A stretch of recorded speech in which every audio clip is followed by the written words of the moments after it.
are already in public setting. All right, let's do it. Here we are again, the Redux of the Gov'Ment Cheese Information Entertainment Podcast, or at least the segment of the podcast, y'all. It is today, September 21st, or September 24th, 2018. You got me, Tone, over here, and my brother Lo over here. Let's get this off the ground, y'all. Before we slip into news, let's just have a little bit of combo. So, what'd you end up doing last night? Watching some shit or fucking around? I watched Tales from the Hood 2. Oh, you see, you fucking beat me to it again. You know, like what I did is I've been, you know, with, you know how I'm always complaining about Drive Space, right? Because of all the fucking fan edits and shit. And so I actually genuinely, sincerely have been devoting myself this last week of organizing my hard drives. I haven't even gotten to one of the documents that is for the archives. You know, for our listeners, I have actual archives. It has nothing to do with entertainment shit. It has to do with history and politics. But yeah, I was organizing all the shit, and to my surprise, I have an actual folder that says Hood Films or Hood Horror. I'm sorry, Hood Horror. And so I was like, oh, okay. And I have another one in the Asian action section that's like kind of blaxploitation kung fu, you know, like all the kind of the black Jim Kelly's and shit. Yeah, exactly. I have Jim Kelly, but there's new shit too. Like I was like, when did I get this? I never watched it, you know. And so there's some cool shit in there. And then, but it was interesting. I finally was forced to reorganize my Asian folder. It's actually divided by region. So there's like Japan, China, Korea. Thanks to you, I have a whole Korea section on its own versus another section just called South Asia, which has like Indonesian, Vietnamese. You know, so many good Korean movies. Yeah. I just saw one not too long ago called Champion. And the whole time I'm watching it, right, I'm like, man, they pretty much ripped off that Sylvester Stallone movie about arm wrestling. Mm-hmm. And then they actually openly reference it. Because it's about this arm wrestler, that professional arm wrestler that goes to Korea. But that movie was so fucking good. I'll have to check that out. I'll tell you one that we both need to check out. So I'm looking through my thing, right, and I'm organizing them because I wanted to do stuff like, you know, break them into wuxia films, you know, and the different the genres within Japanese film, right? Mm-hmm. And so I stumble on this one film, and it says Unforgiven. I think it was like 2016, something like that. It's a fucking Japanese I've seen that remake of the Unforgiven movie by Clint Eastwood, dude. You seen it? I haven't even fucking seen it yet. That's from Last Samurai, the Japanese guy. Oh, Watanabe? Yeah. Interesting. Yeah, I want to rewatch. I want to watch that, and so I reorganized it and put it in the. It's very well shot. Yeah, I'm gonna have to watch that shit then, because I do have a whole section on another drive that's basically film history and you know, cinematography, shit like that, and then I use that. I call my film masterclass, and Unforgiven is in there. And normally, what I try and do is I try and put films in there, like for example, a lot of the Akira Kurosawa films, I have them in there, and then I have the remakes of them, particularly like Yojimbo, for example. Right. And so I put that in there, but I haven't fucking watched it yet. So I was like, oh shit. And then aside from that, which has fucking been laborious, I actually finished. I'm pretty up to date, I think, on that Australian show. I think I mentioned with Dominic Monaghan. Mm-hmm. And it's a cop show out of Australia called Bite Club. And that is a pretty fucked up show. Like, it's a lot darker than I expected. He plays a fucking good psychopath. Oh, that was weird. You just cut out. Oh. What I was saying is that show is surprisingly dark, and Dominic Monaghan plays a pretty fucking good psychopath. That's actually not too surprising. He looks like a psychopath.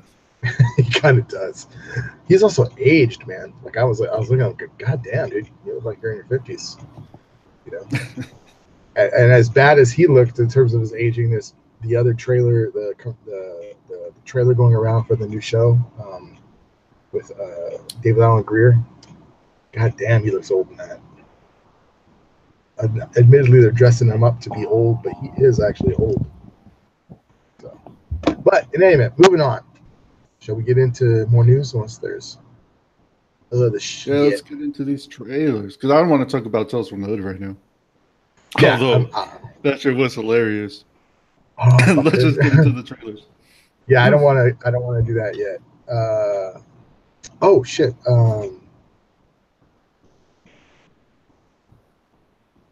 We did forget one thing. Yeah, let's do that. So, number one. Oh, so the trailers. So a bunch of trailers dropped. Some of which folks already heard. Captain Marvel. Yeah, Captive, some of these have been out for a while. Yeah, Captive State, Girl in the Spider's Web, and Bumblebee. Now the Bumblebee one, they dropped like 3. You know, because do it different iterations. They dropped like 3 of them today, or another one today, I should say. But yeah, let's start it out. Which one do you want to start with? Let's do Bumblebee because it's the freshest one. Okay, cool.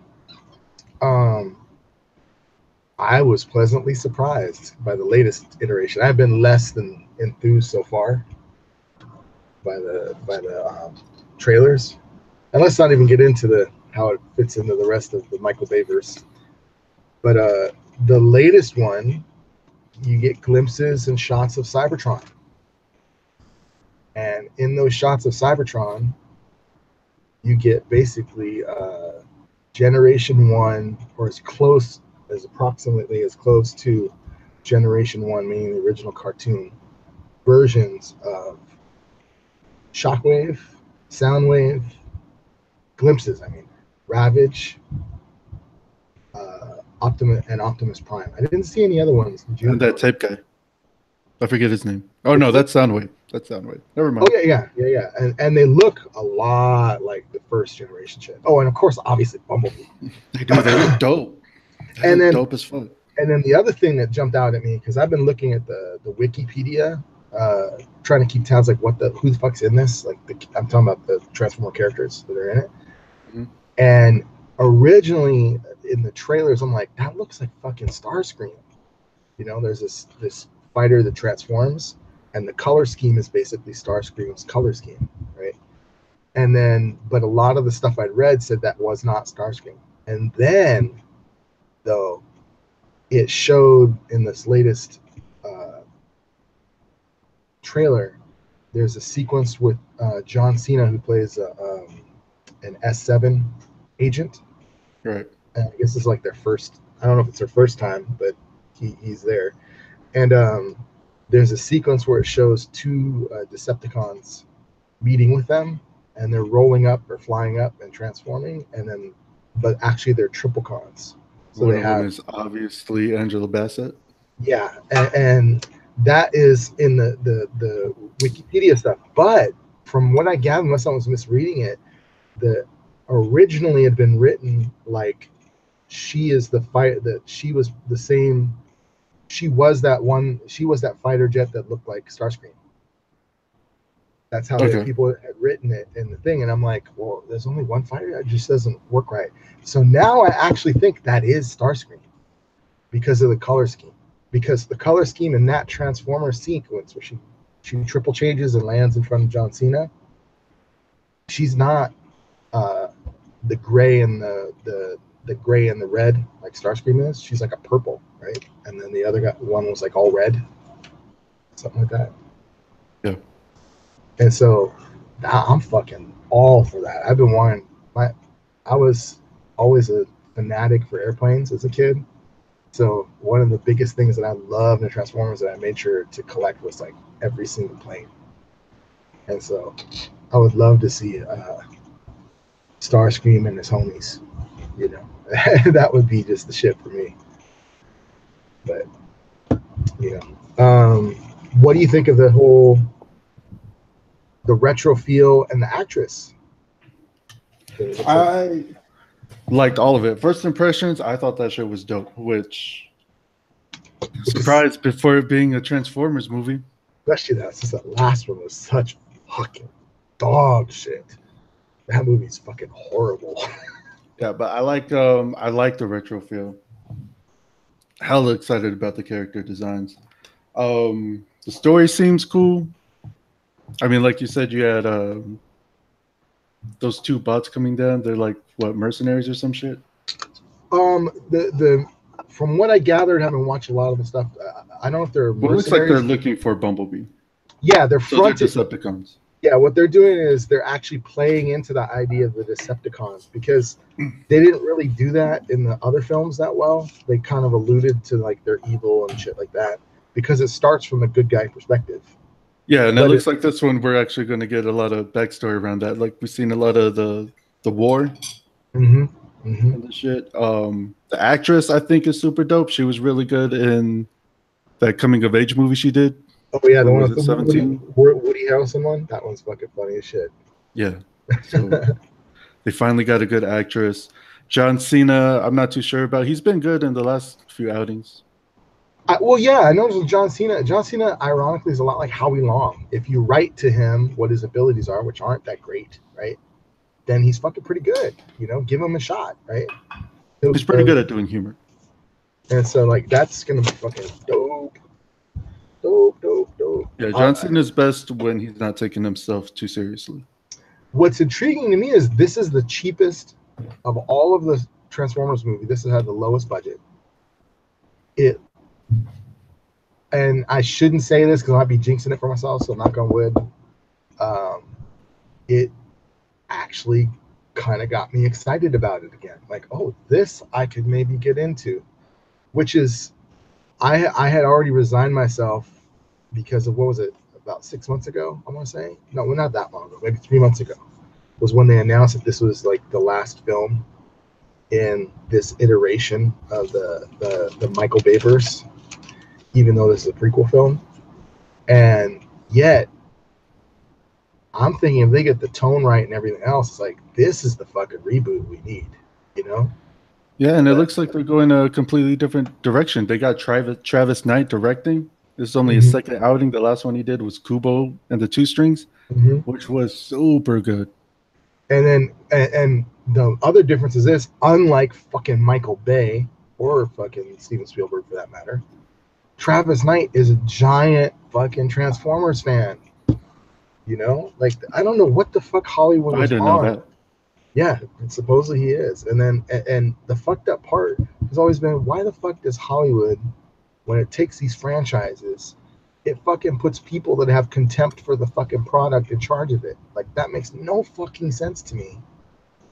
You know, why they were fucking doing that shit from the beginning. You know, it just means that they don't understand their fucking product. Bryan Singer being a good example. Micah Bay being a good example, you know? What I think really makes this a good experiment is that Travis Knight's whole background is in animation, and he's doing a mostly CGI movie. Makes sense. If it works out, that could be a trend. Yeah, it could. Well, that actually would be copying the model, if you will, of the Deadpool model. You know, the original Deadpool. Yeah, because Miller is also an animator. That would be the way to go, man. If they could pull it off, I am fucking a happy camper. You know, because it looks dope so far. I already know, though, we're probably only going to get like 5 minutes on Cybertron, but I'll take it if it looks fucking dope. You know, because it was so good for people who have never played. If you played the video game, y'all know what I'm talking about. There's the battles on Cybertron and shit like that. This looked like that, but with cinema level fucking CGI.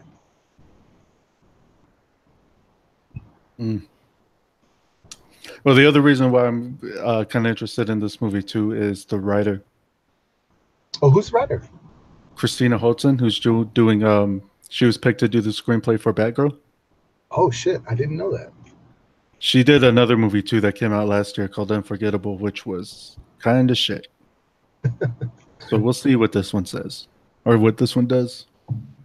Hopefully it's good. It will get me hyped about that shit. Yeah. And that one's due Christmas, I think, right? I think is what it says, the ads. So due on Christmas. Yeah. And so the more we get to see coming up to that, I'd be dope. I'd be fucking down for that. Let's just get more glimpses. Next up, let's do Captive State. John Goodman new picture. Yeah, that one. Did you look at anything into it? A Or look up little, anything into it? a little bit, because there's actually more than one trailer. The other one's like a teaser, I guess, but it shows a little bit more. I Yeah, kind of there's got an international trailer and like a regular trailer. yeah. There's a. I kind of got the impression that essentially the setup is very similar to that TV show, The Colony, where you have Mm-hmm. an alien race has kind of taken over and occupied the Earth, and then there is unfortunately using our political speak, a neo-colonial leadership. just just basically intermediaries, human managers that are working on behalf of the aliens. And Oh, that's interesting. I kind of got the impression, and what I wasn't sure of is whether John Goodman is one of those or if he's one in rebellion, because it seems that the main actor, or at least the main actor made prominent in the trailers, is John Goodman. And Well, I didn't look anything up for the fucking movie. All I seen is the trailer, but that's really fucking interesting because I was already going there because, the last scene in the trailer is the alien ship being introduced as the legislature. yep, yep. That trailer seemed dope. It seemed very Orwellian. Mm-hmm. See all and, these good things that they're talking about, and it just, and it, looks and it pretty creepy. and hopefully it'll make up for, like, what was that movie, the fucking Michael Cera one, the Extinction or whatever, that had a similar premise. It was really bad. Well, that was different. That one didn't take place in the future. That one took place right when it was happening. Oh, it's like a found footage type movie. No, it's Michael Pena gets visions of an alien attack. Mm, And so mm. he tries to stop it before it happens or as it's happening. Interesting. Well, I mean, it But looks. it's not. So fuck that movie. Yeah, it looks. There's been a series of these type of movies. That'd be a theme to go after. Because didn't what's his name, Liev Schreiber, do one of those a few years ago too, where he's in the army or whatever, and they're rounding people up in camps or whatever. That one. But interesting. That'd be interesting commentary on the zeitgeist of our moment. What does it mean to be occupied and have authoritarian overlords to take over fucking the U.S.? Dun, dun, dun. Right. Very clever way to explore fascism. Yep. That's my first thought right there. There's been a lot of that of late. I wish I had more to say about it, but really we only got teases, man. We haven't even got an interview with any actor or anything. I mean, it looks good. The premise that they're setting up in the trailer looks dope. And it has John Goodman in it. That's all I need. I'm going to watch it. Yeah, we were commenting off before we went on air that, like, a little bit about John Goodman. Like, he's been fucking hitting it out of the park lately with his fucking picks. I think he's hit it out the park his entire career. Pretty much. Like, where I think it really made a difference is, like, because even though John Goodman had been in cinema really most of his career, we only really got to know him because of Roseanne, the original series, right? And then, but the one that fucking won me over and still sticks out in my mind is shit. I just forgot the one with all the spiders. The movie with all the spiders. Arachnophobia. Arachnophobia. Yeah, he's fucking so dope in that fucking movie. He's dope in that. He's dope in Barton Fink. Yep. And then of course, everyone knows him from being best friends with the dude. The Flintstones was like my favorite movie when I was little. It's shit now, but yeah, it was good when you were a little kid. Well, his iteration's pretty funny. Yeah. But yeah, John fucking Goodman, man. Fuck. That's kind of cool when you be in his age bracket, and still be throwing it down. Power to you, man. All right, moving on. Girl in the Spider's Web. And Girls in Spider's Web is the second. Technically, it's the fifth. Yeah, fifth version of the character from the girl with the dragon tattoo in terms of cinematic offerings. But it's the second one in English, and it's been recast. Yeah, the second movie, but the fourth as Book. far as the series goes. Yeah, which I didn't know that.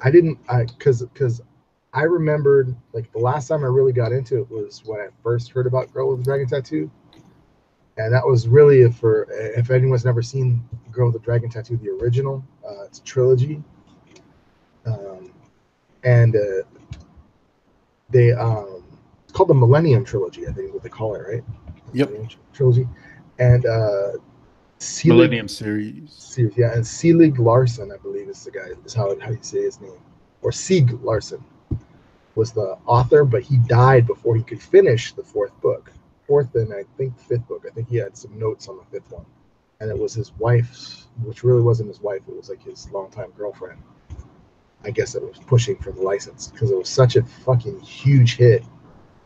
And he's not American. He's not English. He's Swedish, something like that. I know it's Northern Europe. Yeah, he's Swedish. And he fucking died in the middle of writing that shit. And he was a reporter. That was the other thing. He was not known as a novelist at all. He was a journalist. And so he wrote this dope ass character. And so I didn't know until 5 minutes ago or whatever when he mentioned that this was the fourth book, because last time I checked, fourth book hadn't even been out. Like it was still in court basically, because what happened is the girlfriend was suing, saying that no, she is his common law wife and she should have rights and blah blah blah. And she physically had possession of the shit because they were living together at the time. But that's kind of dope.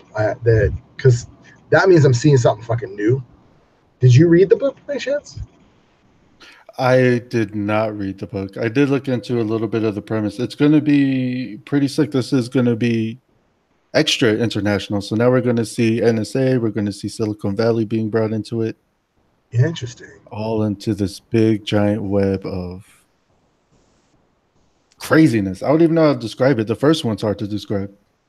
Yeah, it is.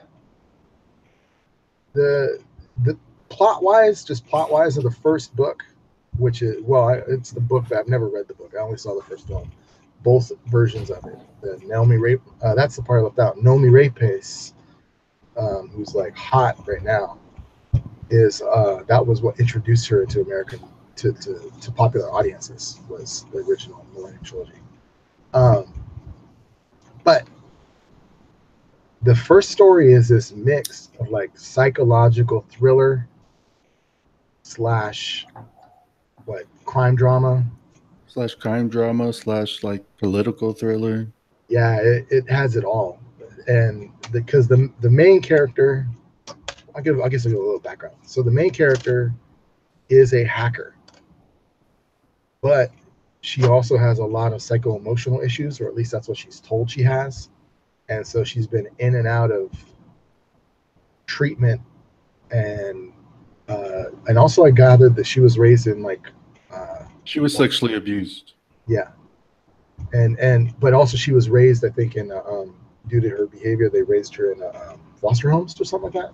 Yeah, and so and then she connects with this detective, and the detective is just doing it. He's investigating some murders. And is he a detective in the English one? Yeah, I'm pretty sure he still is. He's still a cop. And he's a reporter in the book. Was he? Shit, I can't remember now. I need to double check. In any event, it creates a reporter who he's going after like a big conglomerate, like a big billionaire. And then he uncovers. And he loses his case and he gets sent to prison. And then he uncovers a really fucked up fucking conspiracy that goes back. I mean, this shit has all kinds of shit. Sexual abuse, incest, psychodrama, murder, crime story, and fucking Nazis. And so you'll be like, what the fuck? This is all over the place. But I actually liked the American one. In fact, the person I really didn't like was James Bond. He was just okay in it, but he was so fresh out of James Bond that it's really hard not to see him as James Bond. Well, I haven't seen the American one. I've only seen the Danish one. You'd like it only because of Mara. Mara is really fucking good. That's why I'll watch it. I have nothing against it. The only reason why I didn't watch it is like I was telling you off air. It was so close from the original. Yeah, I think within a year and a half, right? Yeah, it's like I already seen this movie. I don't want to watch it again. Yeah, it is different. I'll say this: it's similar. It has some better acting, definitely better production values, and but one thing that I'll tell. Oh, and it also has really amazing soundtrack. The American version or the English version of it. Yeah. I'll watch it. What really gets me hyped about this one is like it's about fucking time that we get a fucking thriller again. I've been waiting for that. It's one of my favorite genres. You don't get enough of them. Mm-hmm. Even the spy thrillers we get now aren't really spy thrillers. They're action movies. Or they're just boring, like fucking Red Sparrow. That shit was boring. I was hoping for a thriller, and that shit didn't deliver. You know, I was like, God damn it! Yeah, about time we have a psychological political thriller. And on the real, anyone listening to this, I cannot recommend the original trilogy enough. That shit's fucking dope. Like it's really good, suck you in kind of story. You know, where you're like, fuck, I'm into this shit. You know. So having said that, I'm kind of wondering like how. Maybe this, if I just look at this new one as just a reboot, since it's recasting the main character, it is book 4, so it's clearly skipping the next 2 books. Or maybe it's incorporating elements of it. I'm not sure. But they're doing a whole new spin on it. And it's Claire Foy, is I think the new actress playing her. Yeah. Yeah, but the 2 main characters are still in it. Yeah. So we'll get the girl and what's her name? Her name's like Salander? Yeah. Something like that. And the dude's name is Blomkvist. I don't know, man. They need to change those names. Those Northern European names not working for us. Can't pronounce them. But no, brings up to Silicon Valley. That'd be interesting too. I'll have to check that shit out. Yeah, you're gonna fucking. It also seems to have a different feel than the last film. The last film had a very kind of different, specific aesthetic and a drivingness to it. Partially because of the soundtrack, it was Atticus Ross and Trent Reznor, and so I don't know if this one's gonna have the same kind of feel, but we'll see. Well, enough time has passed to where I'll definitely go back and watch it. Well, you'll see right from the beginning. I'm not spoiling it. I'm just saying right from the beginning, the what do you call it? The credits. Mm-hmm. The credits set a fucking totally different tone. It's one of the coolest credit sequences I've ever fucking seen, and you'll obviously see why I will mine it a little bit for some fan elements. But so surprised me. David Fincher's a bad man. Yeah, he is. But okay, yeah, check it out, man. Check it out. We'll review that maybe. That's all I gotta say about that one. You? What were your thoughts? Yeah. The next one is, of course, Captain Marvel, the retro film. Supposedly retro. Yeah. It looks like. Sorry, go ahead. No, I was gonna say I'm still psyched about this, and we talked about this yesterday. Too bad we can't use any of it. But yeah, I don't really get the complaints about it. People are saying it's blah. It's just a teaser trailer. They gave us some good plot points, and we saw some cool character designs. I really liked how the Skrull looked. I love how Captain Marvel looked in her mohawk. Mm-hmm. She looks dope with that mohawk. That's true. Yeah, some of the scenes with her powers looks pretty, I mean, it's pretty standard by now, but because we've seen so much of it, but it looks pretty good. And then it's for listeners that don't know, it's the first fully de-aged film. You're gonna have Samuel L. Jackson kind of a semi-origin story for Nick Fury, and also for Agent Coulson. Agent Coulson also being de-aged, since the film takes place in large part in the 1990s, but it does appear there's some flashbacks that go to her childhood, as well as some kind of, I don't know if it's a parallel timeline or something, basically her time and space. And it's an amnesia story, because she comes back to Earth going, I think I'm from this place. You know, Crash lands in Blockbuster Video. Exactly. One of the best comments that fucking Smith made about that was, he goes, in a Blockbuster Video, I might see myself in there. For real, that's dope. In the 90s, it's true. There might be a fucking stand-up of him. A Clerk stand-up or some shit. Or Mallrats. We'll see. That would have been a dope cameo. Too bad they didn't think of it. That's true. She crash lands and fucking Kevin Smith comes out of the manager's office. What the fuck? I'm not even supposed to be here today. Right. That would have been fucking funny as shit. Or not even him, like Randall from Clerks. Oh yeah. It's like, I'm not cleaning this up. Actually, that would be the line right there. He just walks out. I fucking quit. I'm not cleaning this up. You know, fucking crashes through a fucking ceiling and shit. And it looks like the film is predominantly taking place in LA. So that's one of the first times we're going to kind of get a story that's LA centered, outside of Runaways, which really you didn't get to see much of LA. But that I'm actually kind of interested in, because I've been wanting to see something outside of New York City. That's for goddamn sure. Yeah, that, and the real intrigue is how it's going to tie into Infinity War. Yep. And they didn't give us nothing as far as that goes. Yeah. Well, they give, and it ties into, of course, Guardians of the Galaxy, because you have one of the main antagonists in it is Ronan from the first Guardians of the Galaxy film. Oh yeah, he is in there. So you're going to see him again, and then, but everything else is kind of speculation. And so, but I do like the idea that everyone is kind of doing this turn, including Marvel, towards centering female heroes. You know, doing, for lack of a better term, a feminist turn in their filmmaking, which I think is pretty fucking cool, actually, because at least it's fucking something new, as opposed to the same hero story. You know, well, it's still going to be hero story, but it's not going to be the same hero story with token white dude or white kid that is rescuing a damsel in distress. Yeah, they're diversifying pretty well.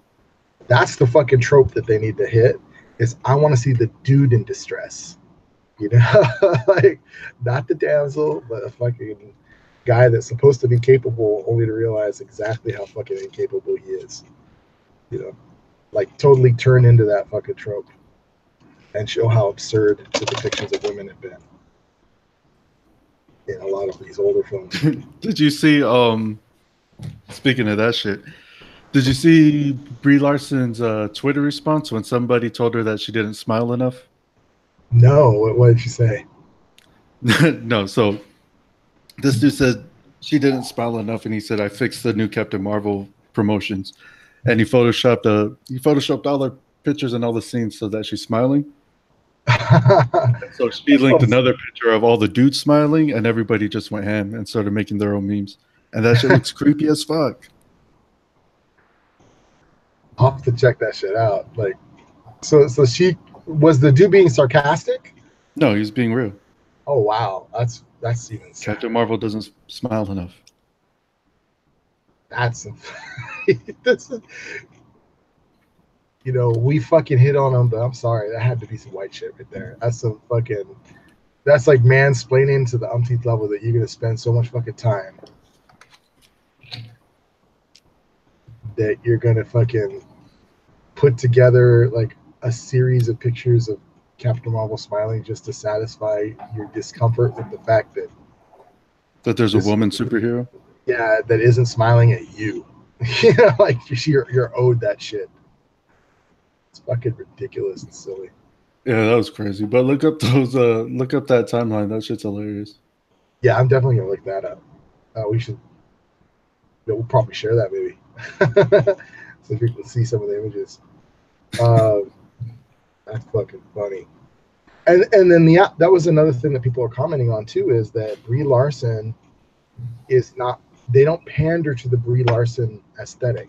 She has, she's not a huge star, but she has built a following and kind of a persona in which how they sell her, because she's either like most women, sexualized in Hollywood, or she is painted as the good girl role, right? The girl next door type of image, and really it's not doing either of those.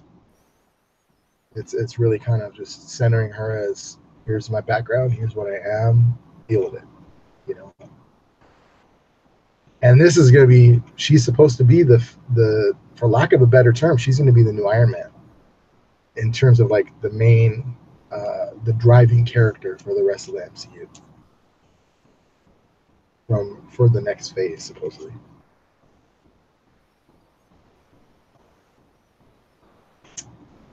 Hello? Did I lose you, man?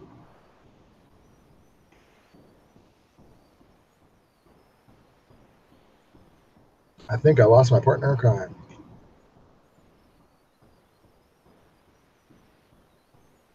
So I will pause until he returns.